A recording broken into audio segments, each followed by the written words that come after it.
Hello, Radio Bible listeners. I'm your host, Pastor Philip. Do you remember the words from Hebrews that say, faith is the assurance of things hoped for, the evidence of things not seen? To the people of the world who sought to prove God's existence, the best we can show is our humble life lived by faith. Though unseen, we believe in the living God who works with us more vividly than the visual things of this world, and I trust that there will be grace in this time of sharing words with you today.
You have listened to We Trust in God with the voice of Frank Boggs.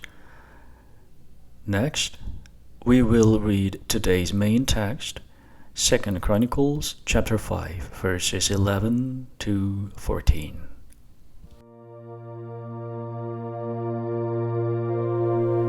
And when the priests came out of the holy place, for all the priests who were present had consecrated themselves, without regard to their divisions, and all the Levitical singers, Asaph, Heman, and Jeduthun, their sons and kinsmen, arrayed in fine linen, with cymbals, harps, and lyres, stood east of the altar with 120 priests, who were trumpeters.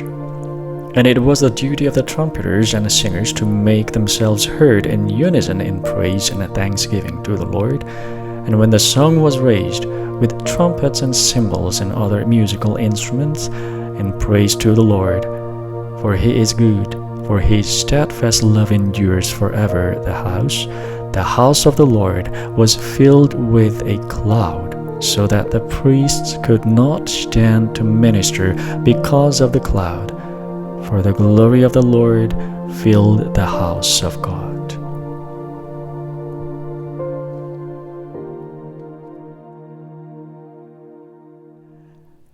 After the completion of Solomon's temple, Solomon summons the elders of Israel and the leaders of all the tribes to Jerusalem. When they all gathered for the temple completion ceremony in the 7th month of the Jewish calendar, the Levites were the first to carry the ark of the Lord from David's city. After that, they sacrificed countless sheep and cattle and brought the ark of the covenant into the prepared most holy place. It is recorded that at this time the ark contained nothing but the 2 stone tablets of the covenant that Moses had received on Mount Horeb. The 2 stone tablets of the covenant referred to the 10 commandments, and it seems that the jar of manna and Aaron's staff, which were originally in the ark, were lost and have already disappeared. After that, when the group of priests who had consecrated themselves came out of the most holy place, the Levites who were holding instruments stood on the east side of the altar and began to praise and play in unison. As a result, the cloud of God's glory filled the temple, making it impossible for the people to stand and serve. Have you ever seen a scene in a horror movie where a ghost appears with fog or clouds? However, in fact, clouds symbolize God's glory. And we can see here Satan's despicable intention to imitate God in everything. God often uses clouds as a symbolic element to reveal his presence.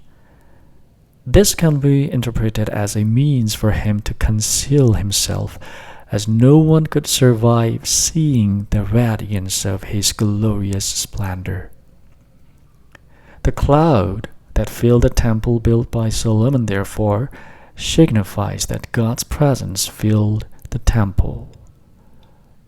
We can relate this passage to the following verse from Acts chapter 1. And when he had said these things, as they were looking on, he was lifted up, and a cloud took him out of their sight. Jesus completed his ministry and was taken up into heaven in front of his disciples, and at that time a cloud hid him from their sight. Like Elijah, who ascended to heaven in a whirlwind and chariot of fire, Jesus could have created a more dramatic scene for his ascension. But why does a cloud appear in the scene of Jesus' ascension? This cloud has a meaning beyond just being a material that typically appears in mystical experiences. It symbolically testifies that Jesus Christ is the very temple of God. Just as the cloud of God's glory covered the completed temple of Solomon, now, after completing all his earthly ministry, the cloud of God's glory covered the true temple, the Lord, and took him up before the eyes of all his disciples. Therefore, God's temple has now ascended from the earthly Jerusalem to the heavens. However, what's even more important is what happened after Jesus' ascension. Before his ascension, the Lord instructed his disciples to eagerly await the Holy Spirit in Jerusalem, and ultimately, by obeying this command and dedicating themselves to prayer, they received the Holy Spirit in the upper room on Pentecost. Everyone, what is the Holy Spirit? It is the Spirit of Jesus Christ. Therefore, receiving the Holy Spirit is an unprecedented event where the Lord comes into us.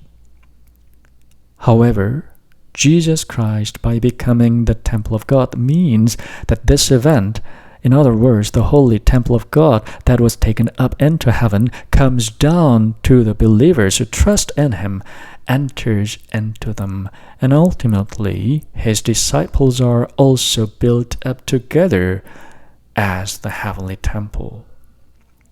Here are the verses from 1 Corinthians chapter 3, verses 16 to 17. Do you not know that you are God's temple, and that God's Spirit dwells in you? If anyone destroys God's temple, God will destroy him. For God's temple is holy, and you are that temple. In the end, receiving the Holy Spirit means, in other words, that we are being reborn as God's holy temple. Everyone, the life of Jesus, who is the true temple, is summarized as follows: His birth, baptism, the temptation in the wilderness, public ministry, crucifixion, death, resurrection, 40 days of post-resurrection ministry, and ascension. The fact that the Lord, who fully accomplished all these missions and ascended to heaven, is now living within us means that our bodies as temples are carrying each and every one of these processes of the ministry of Jesus Christ. Therefore, there are marks of Jesus in our bodies. The history and traces of His death and resurrection, as well as the experiences He went through on this earth, are fully recorded in our bodies. For this reason, the Apostle Paul confessed as follows in Galatians chapter 6, verse 17. From now on, let no one cause me trouble, for I bear on my body the marks of Jesus. Indeed, are there marks of the Lord in our lives? Are the traces of the Lord, who fully embodied the biblical command not to love the world and the things of the world, also recorded in our lives? Only those who bear His marks on their bodies and strive to resemble His life will have God's presence in their lives, and God will secretly protect such individuals within His cloud of glory. Today, I have one more song prepared for you. As we listen to This Is My Father's World, sung by Frank Boggs, I will take my leave here. I have been your host, Pastor Philip. This is my Father's world, and to my listening ears all nature sings, and round me rings the music of the spheres. This is my Father.